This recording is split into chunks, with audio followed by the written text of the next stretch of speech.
Up drastically, and as it stands, the Shanghai Swans currently lead at the halfway point. They are on 16 penalties. We'll take you through what the leaderboard looks like in a few moments' time. There have been more eliminations, 2 eliminations in round 1, and I hate to say it, but the Rome Gladiators have added to that list.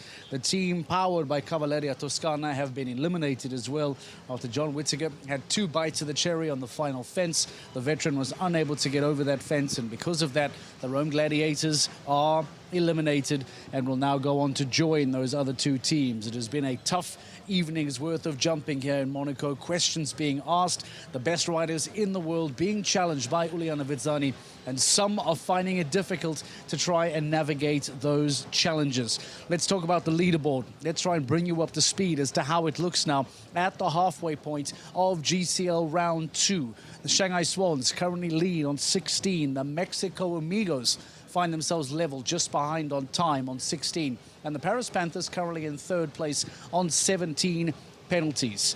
You would imagine, of course, that is now going to change drastically as we get into the second half. Razorback International on 6. So they have a big cushion. In fact, a 10 penalty cushion that they are afforded with the leading team, the Shanghai Swans. The Shanghai Swans also, just by the way, very much involved in that championship fight.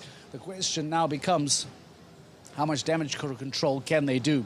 How much ground do they lose between Valkenswaard United and between the Cannes Stars? We'll find that out later, as both Valkenswaard and Cannes are still to come later on tonight. Let's get some reaction from Geert Gulliksen. He is the manager of the Scandinavian Vikings. 8 penalties for his son, Johan Sebastian Gulliksen, and a wonderful clear from Jur Freeling keeps them on 24. They are out of the hunt, but he'll be very happy with that clear, will Jur Freeling. Let's hear from Geert Gulliksen. Geert Gulliksen, the team manager for Scandinavian Vikings. I just heard you say to Jur Freeling, you can come to every show now.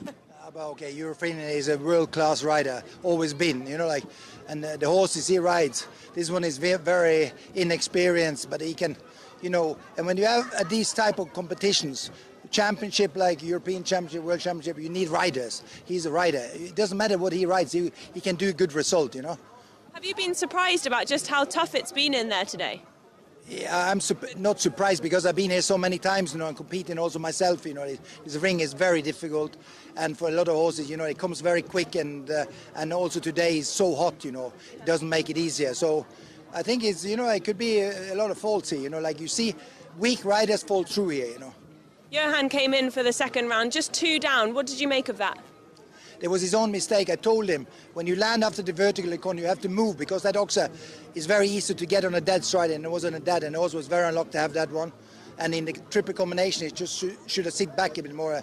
So if he sharpened up himself, he should have jumped clear, to be honest. Thank you, Geert. You're welcome. Geert Gulliksen has all the experience in the world, and he's well aware of the challenges that a ring like this has to offer. And because of that, he says, well, he's not too surprised to see some of the heavy penalty counts that have come through tonight already. The Rome Gladiators, Nadia Peter-Steiner, will be so heartbroken by her team's elimination, because that second round clear was absolutely outstanding. An incredible performance from Nadia Peter-Steiner to jump a clear. And unfortunately, as we said, there was an elimination for John Whittaker. That means that the Rome Gladiators will fall down the leaderboard. Let's hear then from Nadia Peter-Steiner, get her thoughts on that performance. Nadia, well, it was 2 down in the first round, but wow, what a phenomenal clear in the second round. Yeah, it was an amazing round, a little lucky, but really amazing. She jumped her heart out today, so it was fantastic. Why do you say lucky? Because to me it just looked flawless. I had a few little touches on the pole, didn't fall, so that's high, but no, she jumped really amazing. It's your first time jumping here as well. Were you surprised about the arena? Yeah, honestly, yes. It's the first time here. We know it's small here a bit, but I was surprised that it was like small. It really is. For people that don't know as well, how technical is the jumping compared to a bigger arena? Yeah, the fences comes really fast. We turn around and the fence is in front of us, so it's much more technical for us, and even for the horses. Like everything is small and yeah, fast. Fences comes really fast. An amazing mare. She really did jump well today. She jumped amazing. Yeah, I'm happy to have her. Well done. Thanks a lot. Thank you.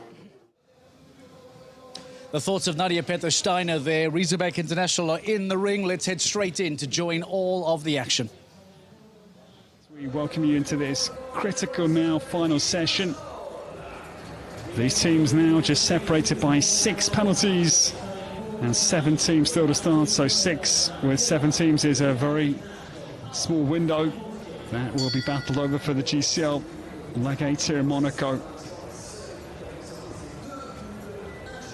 The team to restart action, they won here in 2023, 2 years ago. Patrick Stuhlmeier and Christian Kuckuck. The win here for Riesebeck International, clear of Paris Panthers and Rome Gladiators in 2023. Riesebeck International starting tonight on 6 penalties after GCL round 1. And they have no changes into GCL round 2. Manuela Camilli gets us restarted. Riesebeck International powered by Horse Gym, and this is Chaco's Girl Star. Former Peter Schuhai, the Hungarian. Now this pair, they won the Longines Global Championship Grand Prix in Mexico City, leg 2 this year. Their golden ticket to the Longines Global Championship Super Grand Prix in Prague later in November this season. Chaco's Girl Star had just one down in GCL round 1. And this team, they lie 8th on the season standings. They've had 2 third places this year.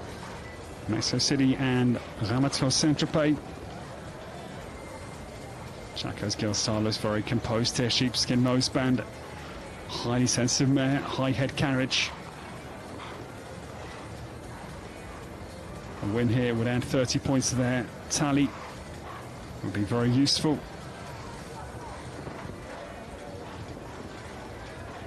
Manuela Camilli down through the line, but yeah, one mistake, I'm afraid. Late enough on the round for Chaco's Girl Star. Composed round again, but it will be 4 penalties for the rider base at Bad Bergen in Germany. R&R Horses, his base with his wife Viviane Schockermoller as she was.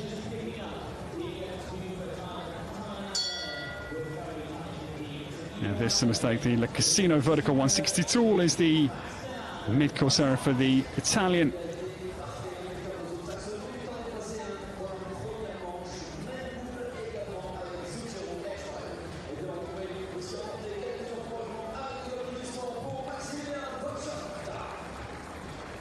The next to come, this pair jumped a simply brilliant first round. They had a couple of time penalties, but cleared jumping. Max Weishaupt to welcome back, and Zucchero, his new partner as of late May this season. Former rider Wolfram Bengtsson getting started. This pair had a very good leg with us in Paris. They were 5th in the Eiffel Challenge, the last class in the French capital, behind Abdelsaid and Bonami.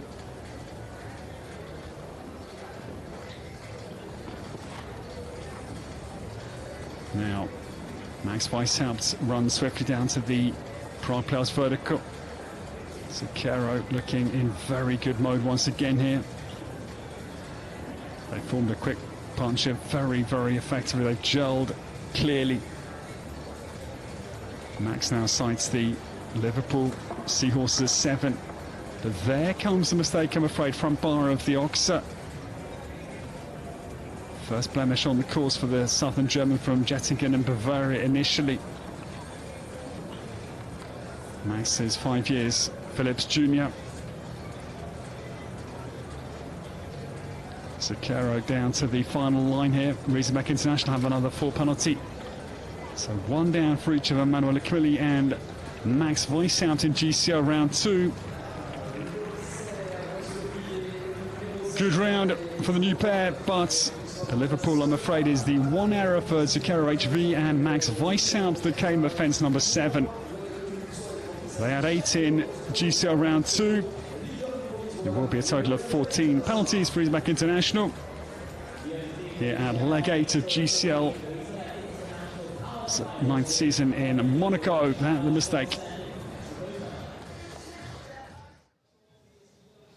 14 penalties for Riesebeck International. Next is the red hot Valkenswaard United. Gilles Thomas and Lorenzo De Luca in the ring. If you want to join and see what happens with Valkenswaard United, what happens at the end of GCL of Monaco, sign up for a GCTV Live Pass and come join us here in the Porticule.